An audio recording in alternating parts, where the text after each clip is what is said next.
much, only more secondhand stuff of just a lot of people getting laid off or furloughed. And I did, but I will say this, Biolis, who again had some really great, insightful things to say, and him being the shaper and I guess the founder of Lost Surfboards, he was saying that, he was kind of bringing it back to the early 90s and how, at least in skateboarding, there was that period where the skaters sort of took back the industry from kind of more like corporate minded people. And his take was, and I appreciate this about him, is he was like, this will bring in more like the saltwater roots of the sport. That may not look great on paper. That may not look great in sort of quarterly reports, but in terms of just what the surf industry is comprised of, it'll bring like the pretenders will be thrown out or the posers will be thrown out and the people who are the real deal will stay, or the people who are the real deal will kind of rise to the surface. So it's going to be interesting, but I will say this, I think it's too early to say, of course, but I personally, it felt more dire a month ago than it does now. The fact that states are opening up right now and people are going back to work. I was preparing for like this utter collapse of everything and almost like preparing for like the Cormac McCarthy, the road scenario where it's just going to get that bad, or like Road Warrior. Yeah. And it does. Mad Max. Yeah, exactly. Mad Max. Exactly. But it doesn't feel like it's going that way now. So things may recover quickly, but I don't know. But I definitely think like the surf industry has had to, there's been a huge panic, of course. I've noticed a lot of industry people have become real estate brokers or agents. Interesting. Yeah. Huh. I find it really interesting, actually, especially Alan Sarlo kind of then started the trend, you could say.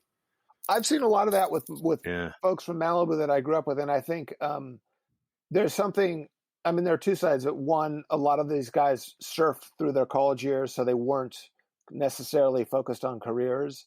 And then they suddenly were turning 30, and then what's the next thing to do? And there is a kind of poetic justice, I guess, to these $1 million homes in Malibu being sold by guys who actually grew up there and surfed there. That's better than another alternative. Totally. But I do think I think in some instances it's something that you can you don't have to go through 4 years of college to get there, No, it's great. Like it's really interesting, like seeing all these people who I would see in the industry, and you see them having to leave the industry too. Is like that's a difficult thing to do sometimes too, I find. Yeah, for sure. Like adjusting to a more, I don't want to say a normal industry, but like an industry that's not like all around like the thing that you love or you're passionate about. No, that's really true. But it's interesting, and it depends on like sort of which specific period in the surf industry. Not so much now, but I've definitely been around enough to see there are periods in the surf industry where I could see that a lot of the folks who were hardcore surfers, their first love was surfing, and they found a way to work for one of the brands, let's say. But then the brands were getting so big and they were publicly traded that they may as well have been working for any other company, because the kind of like surfy vibe or the saltwater thing was really gone. And I can say this, like, I remember going to Quicksilver, who I've been close with and was sponsored by, going into the building to see friends or whatever. And there was like this paranoia of, this job position I have is really tenuous and someone might take it from me. Mm-hmm. And it was to me, it was, yeah. It was like the kind of broishness, so to speak, or the extended family that supposedly is the surf industry.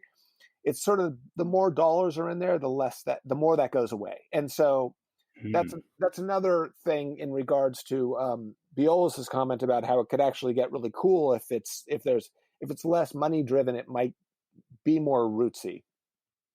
It'll be interesting, particularly like how that stacks with like the WSL and their direction of surfing too, and how will that diverge? Will it coincide? Will it morph into itself to each other? Like there's obviously, there's a beach grit contingent, we can say, who definitely love to throw cans and rotten tomatoes at them. But yeah.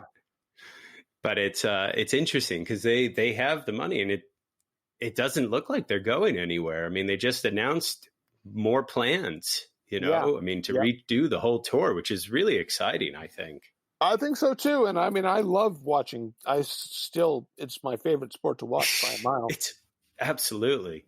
Although Yeah. watching Cuomo on every day give a press conference has become a new sport for me. It's been interesting. I know, how wonderful.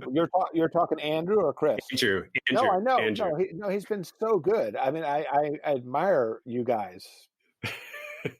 but but yeah, I mean, it's, I don't know. I'm curious, like where the WSL will take it all, and where will the industry follow?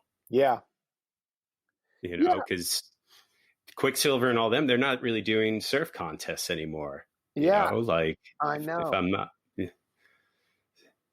so it's, Yeah, it's really interesting. I watch it closely and I'm fascinated by it. I mean, I remember years ago there was a literary journal founded in LA. This would have been probably 2012, 11, 12, and it was called Slake.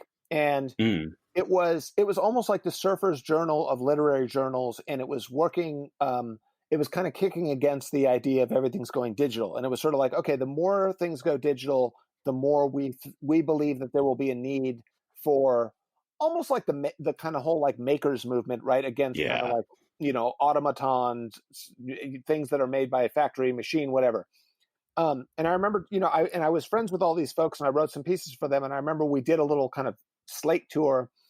And one of the editors said, this was explaining what Slake is. And they said, oh, it's kind of this counter trend. And the word counter trend really stuck out in my mind. And I thought to myself, in watching surfing for many years, whenever things sort of sway to an extreme direction, there's always a counter trend. And I think the way the WSL for the last few years have sort of, sort of spruced up surfing in a way that at times to me feels like the NFL. And it's very different to the IPS or the ASP, where everyone involved was deeply entrenched in surfing. And what we've seen is kind of this counter trend of the soul surfer guys or the retro board rider guys, or, folks who just they're like, that whole athleticism side of it is almost a joke to them. Like, that's not why they started surfing. And yeah, I'm curious to see where that's going to go now with, because I mean, it has been sort of growing and growing and growing, getting bigger, more and more kind of athletic. We see a lot of like extreme athleticism in the sport, and it's interesting to think of how many people that does not apply at all. And I was going surfing the other day, and I was sort of just pretending like I was getting ready for a heat, and I said to a friend, I want to be the greatest in the world. And it was in total jest, but it was sort of this thing of like, it suddenly occurred to me that like Rocky Balboa or even Muhammad Ali thing can be actually like ripe for a Saturday Night Live spoof. In fact, kind of Strider and Kaipo are doing that on the WSL, which I love. But that thing where surfing has become the clenched fist, the like psyching up with the headphones on at the water's edge. I mean, all of it's fun to watch, but as a guy who's been surfing for a long time, that's definitely not what I grew up with and how it feels now. And so I want to see surfing, reach whatever it's supposed to reach, but I'm sort of fixated on other facets of the sport than that, as much as I do like to just sort of fan out on good surfing. I wonder, why can't surfing exist like music and just have different genres, styles, have different, sponsors who act as record labels, basically, or something where it's just, I don't know. Like, I feel like it could be so much more. Why? I mean, I don't know why it's always so pigeonholed with people. Like, it's either this or that, where one day you may want to ride a single fin, and another day I'll love to go ride a shortboard, and I like to mix it up. And, sometimes you're in the mood for hardcore. Sometimes you want hip hop. Yeah. And I think, and I think that's what surfing is becoming, because the audience is becoming so much bigger too. Like, there's just so many more people surfing today than any time in human history, I believe. Oh, I think so for Um, sure. so, and with the invention of wave pools, it's going to have to do that. You can't, there won't be a collective consciousness of surfing like there used to be, Hmm. where everything was based mostly in Southern California or a certain part of Australia or a certain part of Europe, where they basically produced the magazines that everyone else, digested and took as gospel, basically. Yeah. And now there's just so many varying ways you can get your surf media and culture that it can be so many different things than No, it's it true, and was.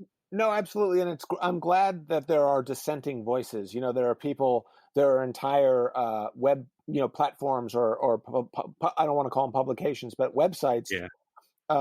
that are just taking the piss and sort of poking fun at, and it's wonderful that exists. I mean, I'm glad because that's like the free spiritedness of surfing that I was always drawn to the whole time. I know. It's weird because, I used to want to be so rebellious and embrace that rebelliousness with surfing, but then a lot of things happen, and I'm just like, all right, I'm going to weigh out what I'm going to be rebellious about now. I Right. can't, it's not like I'm just going to rebel against everything. It's like, well, some things. No, I think that's a good point, and I so agree with you. But going back to what I said earlier, I'm amazed, and this is maybe because I surf Malibu a lot, but I'm actually kind of happy to see what a selfish bastard will come out of me when a good wave's coming my way in the mid the crowd, and how this sort of, it's almost like, I don't know if you've ever had that, I'm sure you have, but like a good plate of food comes your way when you're starving, and it's sort of like your brother reaches in and steals your French fry, and you want to just kill him, like that. That My wife will tell you about those. I just want to no, that's mine. yeah, and it's like this weird primal, proprietary kind of energy, and I still have it when I go surfing, and it's sort of like I'm embarrassed that I'm like that way, but I'm glad that like whatever whatever libido inside of me is still like pulsing in that way for surf.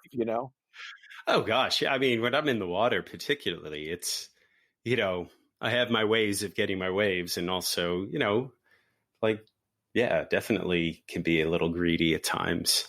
Yeah, yeah, Sometimes you have to remind yourself. yeah. Uh, what's it been like for you to watch Perfect Empty Malibu break?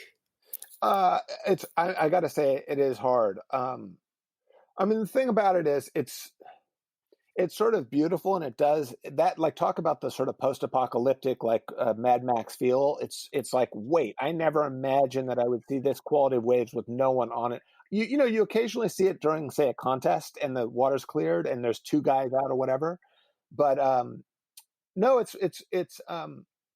sort of hard to watch, and it does feel like this this kind of, there's a real there seem to be more, at least in sort of Southern California, there are far more surfers than there are like good waves going around. So it's this thing that everyone wants a piece of, and to see them kind of get wasted, it's hard. Yeah. Yes. Yeah, I can't even imagine. Like, I watched it, and I don't have that affinity, and I'm a goofy foot, so but it's still just like mesmerizing, and it's beautiful. I mean, it's so beautiful in some ways. Like, it's torture. It's like that girl you've always wanted, I guess, and you can't, and Yeah. you're in love with it, and it's like painful. Yeah. No, the other side of it is, I think, when you've surfed for many, many years, there is that kind of mind surfing thing that we do where I am sure sometimes when I'm watching a really good wave, if there was some sort of monitor on me, you would feel my heart rate go up a little bit as the wave sort of, the barrel section or whatever. Like I almost feel like kind of, what's the word? Like, physiologically Oh, attuned or aligned with the wave. you should test that. Get an Apple Watch. Go down to the beach. I think you should test this. That's a great idea. But there's that, and while on the one hand you could argue that that's like, okay, you're getting a vicarious hit of it all by watching it, which you do. And I mean, I used to ride my bike along Zuma Beach every afternoon, and most of the time my eyes were fixed on the waves, and I'd be kind of looking for whatever little tail end wave in that mostly close out of a beach break. But